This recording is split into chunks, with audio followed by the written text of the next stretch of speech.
कफल पाक्यो मेरो गाउँमा आइसेलु पाक्यो तिम्रो गाउँमा आइसेलु पाक्यो तिम्रो गाउँमा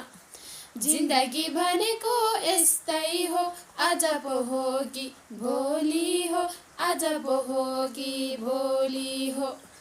पापुरा कसैले नगर्नु खुसीले जीवन काटाउनु खुसीले जीवन काटाउनु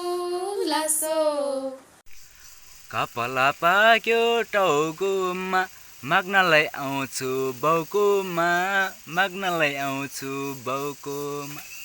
नबस तिमी डरैमा लिनलाई आउँछु घरैमा लिनलाई आउँछु घरैमा